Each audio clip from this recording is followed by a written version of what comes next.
came back and started my own international security consulting firm in Los Angeles, California. And I was a consultant for the '84 Olympics in Los Angeles.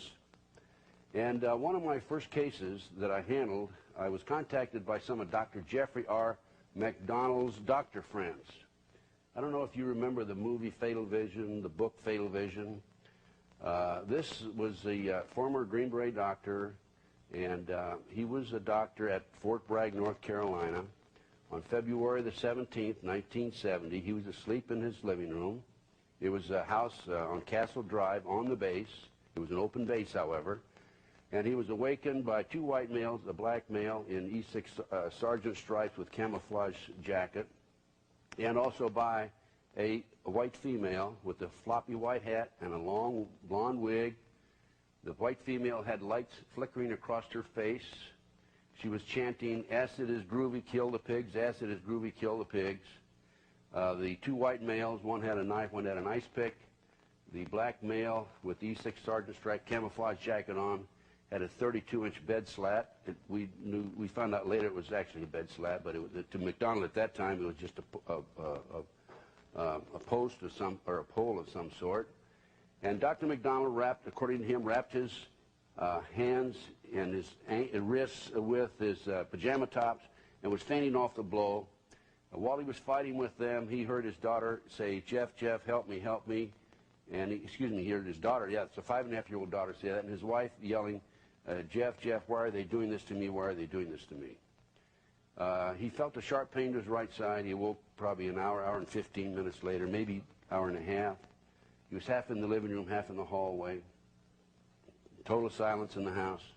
He went back. Here was his wife with 26 stab wounds in her chest. The children had numerous stab wounds in their bodies. All three of them were killed. The government, it was on a government reservation. The government claimed that Dr. McDonald went to bed and he noticed that the 5.5-year-old child who was sleeping with the mother had wet the bed, and he had a big argument with his wife. And because of this argument over the child wetting the bed, he wiped out the whole family. It's absolutely ridiculous. But anyway, so I was asked by some of Dr. McDonald's friends to investigate the case. And I told Dr. McDonald, I said, if you're guilty, as soon as I find out you're guilty, I'm not going to investigate any further. If you're innocent, I'll go right to the mat with you. Now, the gentleman had just been convicted in August 1979 of these three murders, even though the murders had been committed some 9 years prior to this. There were a number of appeals, and he was not indicted by the grand jury until 1974, so that was the reason for the delay. So I entered the case, and I noticed in reviewing the case, going through records, and I spent hours reading all kinds of material, the court dockets and testimony, etc. I noticed that skin that was in Colette's fingernails was turned over to William F. Ivory, who was the chief investigator for the Army, and it disappeared. Dr. McDonald did not have a scratch mark on him. The skin obviously was from one of the assailants, Colette being the wife. From skin, you can tell what type blood the person is who was scratched, right? That just plain disappeared off the earth. Also, in reviewing the records, I noted that there were 14 candle wax drippings in the house. And remember now, Colette had light flickering across her face. And these candle wax drippings, including one that was in the child's bed sheet, were foreign to any other candles and candle wax found in the house. I also noted that an FBI agent, hairs and fibers expert named Paul Stombaugh, lied to the grand jury, and if you want documentation on that, you can read the book Fatal Vision by McGinnis.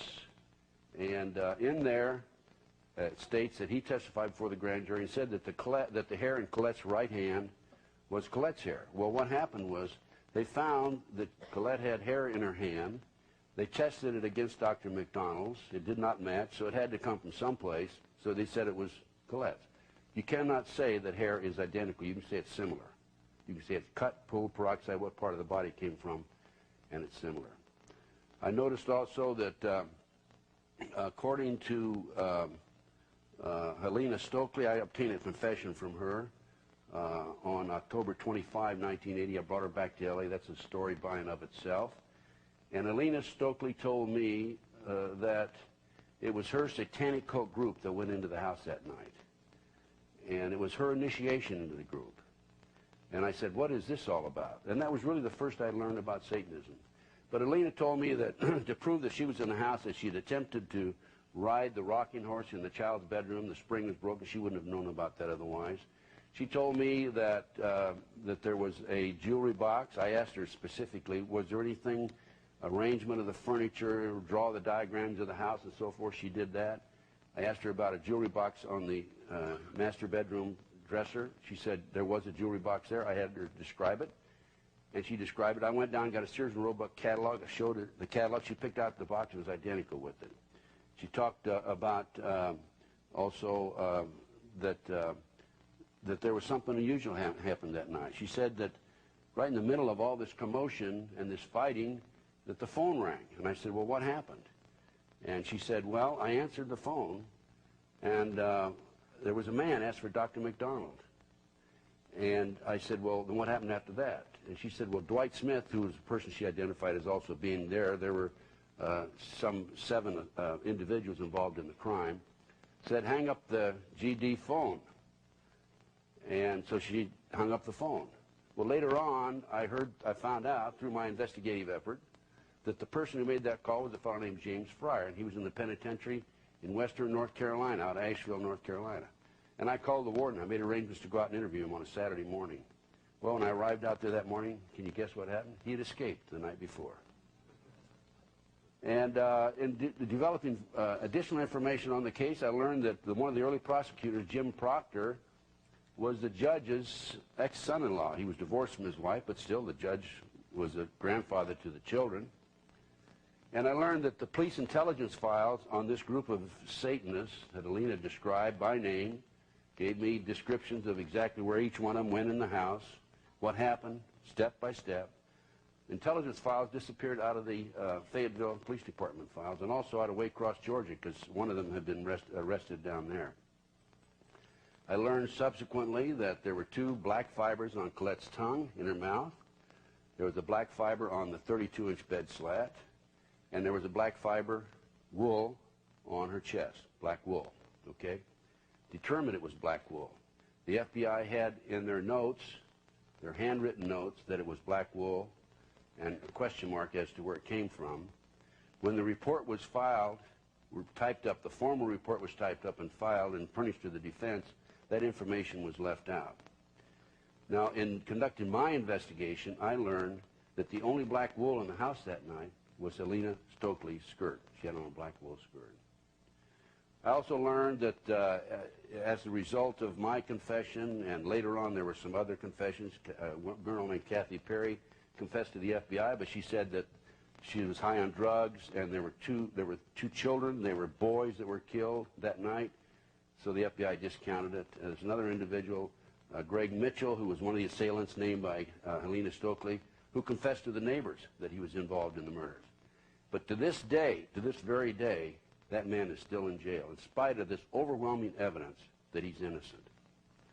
Now, to confirm and document that it was a satanic cult murder, there were several signs that were left behind. This is always usually the case. They always leave signs behind. There were unexplained bird feathers in the house. There was a headless doll, and the 2.5-year-old child had shallow ice pick, 10 shallow ice pick wounds in her chest in the form of an S. I asked Helena, I said, Helena, what did that S stand for? And she said, Satanism. So this was a shock to me. The McDonald case, this man's in jail. I couldn't understand it.